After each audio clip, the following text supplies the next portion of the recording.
चलिए जानते हैं आज की देश और दुनिया की सिलेक्टेड काम की और महत्वपूर्ण 50 बड़ी खबरों को सिर्फ 10 मिनट में। पर अभी तक आपने इस वीडियो को लाइक नहीं किया तो लाइक कर दीजिए। तो चलिए वीडियो स्टार्ट करते हैं। आत्मनिर्भर भारत स्वयं पूर्ण कार्यक्रम में पीएम मोदी ने की गोवा की जमकर तारीफ, कहा गोवा यानी विकास का नया मॉडल। 3 दिवसीय दौरे पर जम्मू कश्मीर पहुंचे अमित शाह, सुरक्षा स्थिति पर उच्च स्तरीय बैठक की अध्यक्षता में कई मुद्दों पर की चर्चा। राहुल गांधी ने किसानों और महंगाई के मुद्दों को लेकर साधा निशाना, कहा भारत तो महान है पर केंद्र सरकार नाकाम थी और नाकाम है। प्रियंका गांधी ने प्रतिज्ञा यात्रा को हरी झंडी दिखाकर किया रवाना, किसानों का कर्ज माफी समेत की 7 बड़ी घोषणाएं।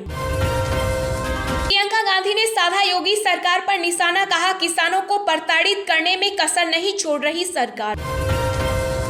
एनसीबी पर आर्यन खान का आरोप, कहा मुझे फंसाने के लिए एजेंसी कर रही है मेरे व्हाट्सएप चैट का गलत इस्तेमाल। जम्मू कश्मीर दौरे पर पहुंचे अमित शाह का राज्यपाल ने किया स्वागत, शहीद पुलिसकर्मी परवेज को दी श्रद्धांजलि, पत्नी को दिया सरकारी नौकरी का पत्र। वैक्सीन बनाने वाली कंपनियों संग पीएम नरेंद्र मोदी की बैठक, बच्चों के टीका पर भारत बायोटेक ने कही ये बात। आम आदमी की जेब पर फिर पड़ी महंगाई की मार, 14 साल बाद बढ़ने जा रहा है माचिस की डिब्बी के दाम। कैप्टन की पाक दोस्त के आईएसआई लिंक के आरोप पर अमरिंदर सिंह और पंजाब के गृह मंत्री में छिड़ा ट्विटर वॉर। आईसीसी T20 विश्व कप 2021 का हाई वोल्टेज मुकाबला भारत और पाकिस्तान के बीच आज शाम 7:30 बजे से दुबई इंटरनेशनल स्टेडियम में होगा। उत्तर प्रदेश की राजधानी लखनऊ में 26 अक्टूबर को होने वाली किसान महापंचायत हुई रद्द, संयुक्त किसान मोर्चा द्वारा अब 26 नवंबर को होगी आयोजित। तेल की कीमतों में बेतहाशा बढ़ोतरी जारी, लगातार चौथे दिन बढ़े पेट्रोल डीजल के दाम, जाने नई कीमत। दिवाली से पहले किसानों को मिलेगा बड़ा तोहफा, डबल हो सकता है पीएम किसान का पैसा, जानिए सरकार का प्लान। तालिबान ने अफगानिस्तान में रह रहे सिखों को दी धमकी, अकाली दल ने कहा पीएम मोदी के समक्ष उठाएंगे मुद्दा। देश में कोरोना से मरने वालों की संख्या में बड़ा उछाल, एक दिन में करीब 3 गुना बढ़ा मौत का आंकड़ा, बीते 24 घंटों में 666 लोगों की हुई मौत। बांग्लादेश में हिंदू मंदिर पर हमले के खिलाफ देश में इस्कॉन भक्तों ने किया विरोध प्रदर्शन, न्याय सुरक्षा की लगाई गुहार। पेटीएम लेकर आ रहा है देश का सबसे बड़ा आईपीओ, सेबी से आईपीओ लॉन्च करने की मिली मंजूरी। सीएम योगी का विपक्ष पर तीखा प्रहार, कहा रामद्रोहियों से जितनी रहेगी दूरी भविष्य उतना ही होगा उज्जवल। कोरोना महामारी ने भारत में 2 साल घटाई लोगों की उम्र, आईआईपीएस की स्टडी में किया गया चौंकाने वाला खुलासा। भारत पाकिस्तान के मैच से पहले पूर्व कप्तान कपिल देव ने दी टीम इंडिया के सितारों को चेतावनी, कहा हारे तो बहुत कुछ खो देंगे। यूपी में चुनावी बयार से पहले दिल्ली सीएम केजरीवाल का 26 अक्टूबर को अयोध्या दौरा, करेंगे रामलला के दर्शन। आईएमडी का अलर्ट फिर पलटी मारेगा मौसम, इन राज्यों में होगी भारी बारिश, जाने अपने शहर का हाल। बीजेपी सांसद वरुण गांधी ने फिर किसानों को लेकर अपनी ही सरकार को घेरा, कहा कृषि नीति पर पुनर्चिंतन करने की जरूरत।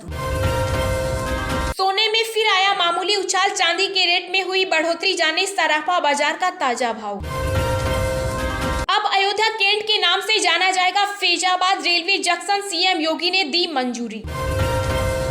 देश भर में 100 करोड़ लोगों के सफल टीकाकरण में योगदान पर अरुणाचल प्रदेश के सीएम पेमा खांडू ने की स्वास्थ्य कर्मियों की सराहना।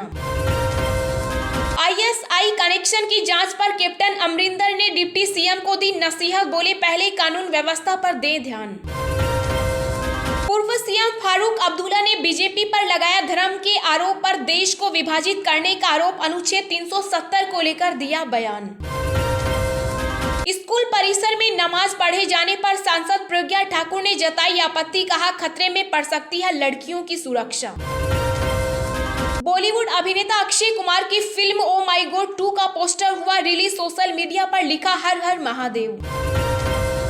तेलंगाना के करीम नगर में महसूस किए गए भूकंप के झटके, रिक्टर स्केल पर 4.0 भूकंप की तीव्रता मापी गई।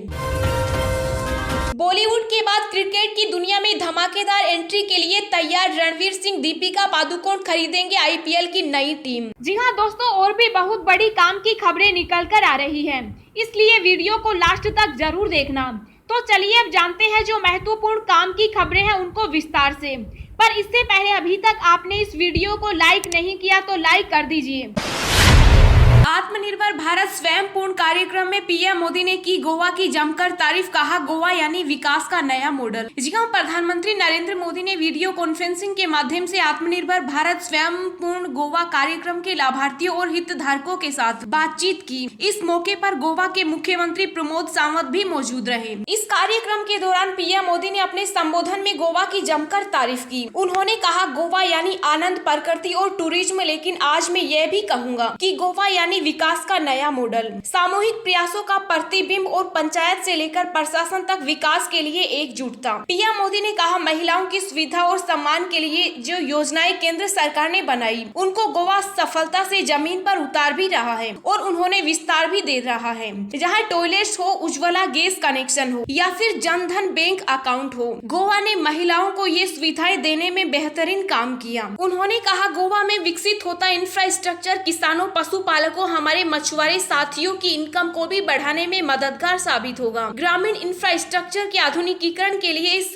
वर्ष गोवा को मिलने वाले फंड में पहले की तुलना में 5 गुना वृद्धि की गई। पीएम मोदी ने कहा कि भारत ने खुले में शौच से मुक्ति, हर घर को बिजली कनेक्शन, हर घर जल अभियान और गरीबों को मुफ्त राशन देने का लक्ष्य रखा। गोवा ने 100% ये लक्ष्य हासिल किया। पीएम मोदी ने कहा कि जब सरकार का साथ और जनता का परिश्रम मिलता है तो कैसे परिवर्तन आता है, कैसे आत्मविश्वास आता है, ये हम सभी ने स्वयं पूर्ण गोवा के लाभार्थियों से चर्चा के दौरान अनुभव किया।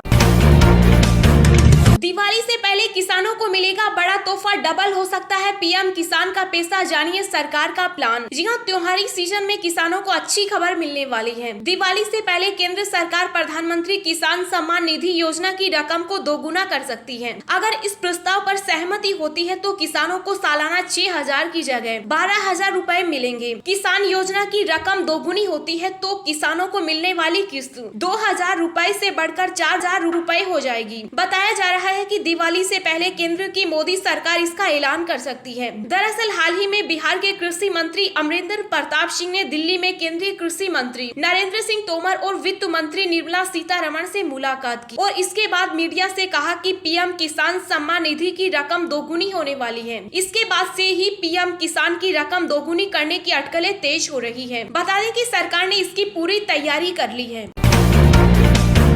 प्रियंका गांधी ने प्रतिज्ञा यात्रा को हरी झंडी दिखाकर किया रवाना, किसानों का कर्ज माफी समेत की बड़ी 7 घोषणाएं। जी हां, कांग्रेस महासचिव व यूपी प्रभारी प्रियंका गांधी ने प्रतिज्ञा यात्रा को बाराबरी से हरी झंडी दिखाकर रवाना किया। यात्रा को रवाना करने से पहले प्रियंका गांधी ने पार्टी की 7 प्रतिज्ञाओं की घोषणा की। इस मौके पर उन्होंने हम वचन निभाएंगे का नारा भी दिया। बता दें कि यात्रा के लिए कांग्रेस पार्टी ने पूरे प्रदेश को 3 हिस्सों में बांटते हुए रूट तैयार किया। पहला रूट बाराबंकी और बुंदेलखंड के जिलों को मिलाकर झांसी तक और दूसरा रूट पश्चिम व ब्रज क्षेत्र के विभिन्न जिलों के लिए। इसी प्रकार तीसरा रूट पूर्वांचल के लिए निर्धारित किया गया। कांग्रेस महासचिव प्रियंका गांधी ने प्रतिज्ञा यात्रा के दौरान 7 प्रतिज्ञाओं की घोषणा की। प्रियंका ने टिकटों में महिलाओं की 40% हिस्सेदारी, लड़कियों को स्मार्टफोन और स्कूटी, किसानों का पूरा कर्ज माफ, 2500 में गेहूं धान, 400 पाएगा गन्ना किसान जैसी की घोषणाएं की। इतना ही नहीं, प्रियंका गांधी ने घोषणा करते हुए कहा कि कोरोना काल का बिजली का बिल माफ किया जाएगा और सभी उपभोक्ताओं का बिल आधा आएगा। उन्होंने घोषणा की कि कोरोना की मार झेल रहे परिवारों को 25,000 रूपए की आर्थिक मदद भी दी जाएगी। तो वहीं यूपी में कांग्रेस की सरकार आने पर 20 लाख युवाओं को सरकारी नौकरी भी दी जाएगी।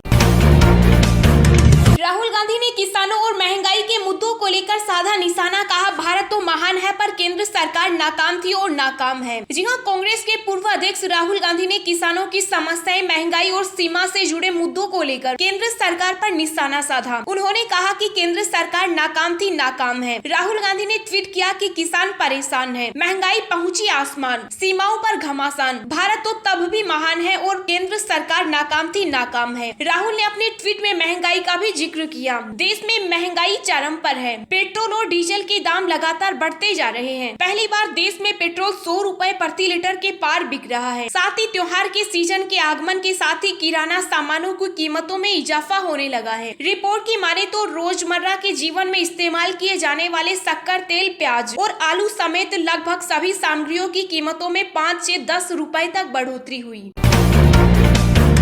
3 दिवसीय दौरे पर जम्मू कश्मीर पहुंचे अमित शाह सुरक्षा स्थिति पर उच्च स्तरीय बैठक की अध्यक्षता में कई मुद्दों पर की चर्चा। जी हां, केंद्रीय गृह मंत्री अमित शाह 3 दिन के जम्मू कश्मीर के दौरे पर हैं। पूर्ववर्ती राज्य जम्मू कश्मीर से अनुच्छेद 370 को हटाए जाने के बाद केंद्र शासित प्रदेश की यह उनकी पहली यात्रा है। अपने दौरे के पहले दिन ही अमित शाह ने केंद्र शासित राज्य में सुरक्षा स्थिति को लेकर एक उच्च स्तरीय बैठक की। बैठक में उन्होंने सीमा पार से घुसपैठ, आतंकवाद, नागरिकों की हत्या समेत कई मुद्दों पर चर्चा की। स्थानीय रिपोर्ट में कहा गया है कि बैठक में सुरक्षा एजेंसियों ने गृह मंत्री को कट्टरवाद और घरेलू आतंकवाद को राज्य के प्रमुख खतरों के तौर पर बताया। अधिकारियों ने बताया कि शाह ने यहां राजभवन में हुई बैठक में सुरक्षा हालत का जायजा लिया। इस बैठक में उप राज्यपाल मनोज सिन्हा, प्रशासन के शीर्ष अधिकारी और सेना, सीआरपीएफ, पुलिस तथा अन्य एजेंसियों के वरिष्ठ सुरक्षा अधिकारी भी शामिल हुए।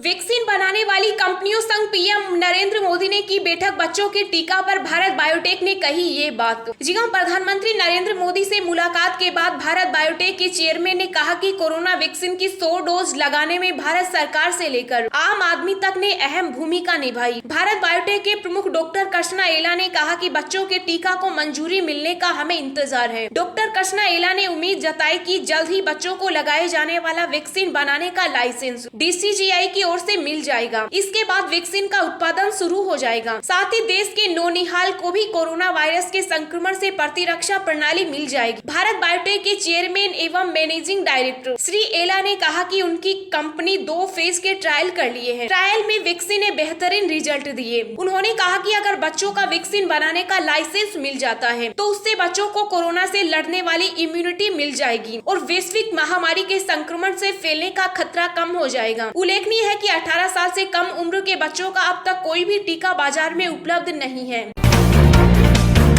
देश में कोरोना से मरने वालों की संख्या में बड़ा उछाल। एक दिन में करीब 3 गुना बढ़ा मौत का आंकड़ा। बीते 24 घंटों में 666 लोगों की हुई मौत। जी हां, कोरोना का कहर भारत में एक बार फिर बढ़ने लगा है। देश में कोरोना संक्रमण से मरने वालों की संख्या में बड़ी उछाल देखने को मिली। एक दिन में करीब 3 गुना मौत का आंकड़ा बढ़ गया। केंद्रीय स्वास्थ्य मंत्रालय की ओर से जारी ताजा आंकड़ों के मुताबिक पिछले 24 घंटों में कोरोना के 16,326 नए मामले दर्ज किए गए। वहीं इस दौरान 666 लोगों की मौत भी हो गई। देश में कोरोना के सबसे अधिक केस केरल से आ रहे हैं। बड़ी बात यह है कि 666 मौतों में से 563 मौत सिर्फ केरल में दर्ज की गई। केंद्रीय स्वास्थ्य और परिवार कल्याण मंत्रालय के मुताबिक देश में इस वक्त सक्रिय मामलों की कुल संख्या 1,73,728 है। वहीं उपचाराधीन मरीजों की संख्या 1,76,077 रह गई। देश में एक्टिव केस कुल संक्रमण केसों की संख्या 1% है। वहीं देश में कोरोना रेट 0.51% है, जो मार्च 2020 से कम है। भारत में बीते 24 घंटों में 68 लाख से अधिक वैक्सीन डोज लगाई जा चुकी। वहीं देश में अब 59,84,00,000 से अधिक कोरोना की जांच की जा चुकी। IMD का अलर्ट, फिर पलटी मारेगा मौसम। इन राज्यों में होगी भारी बारिश, जाने अपने शहर का हाल। जी हां, भारतीय मौसम विभाग के मुताबिक मौसम एक बार फिर से पलटी मारने वाला है। इसके चलते आज जम्मू कश्मीर, लद्दाख, हिमाचल प्रदेश और पंजाब में भी भारी बारिश होने की संभावना है। मौसम विभाग की भविष्यवाणी के अनुसार इन इलाकों में गरज के साथ भारी बारिश और तेज हवाएं चल सकती है। इसके साथ ही दिल्ली में भी हल्की बारिश हो सकती है। IMD के अनुसार चंडीगढ़, दिल्ली और राजस्थान में आज हल्की से मध्यम बारिश होगी। इसके साथ ही पूर्वोत्तर भारत के हिस्सों में दक्षिण पश्चिम मानसून के लिए परिस्थितियां अनुकूल होती जा रही हैं। मौसम विभाग के अनुसार 26 अक्टूबर से भारत के दक्षिण पूर्वी हिस्से में पूर्वोत्तर भारत के मानसून से बारिश होने की संभावना है। मौसम विभाग के अनुसार अरुणाचल प्रदेश, तमिलनाडु, केरल, नागालैंड, मणिपुर, मिजोरम और त्रिपुरा में बारिश होगी। वहीं जम्मू कश्मीर, लद्दाख, गिलगित बाल्टिस्तान और मुजफ्फराबाद, हिमाचल प्रदेश और जम्मू कश्मीर में गरज के साथ तेज हवाएं चलने का अनुमान है। इसके साथ ही उत्तराखंड और हरियाणा में भी गरज के साथ हल्की वर्षा हो सकती है। मौसम विभाग के अनुसार आज पश्चिमी राजस्थान में अलग अलग स्थानों पर ओलावृष्टि के साथ बारिश होने की संभावना है।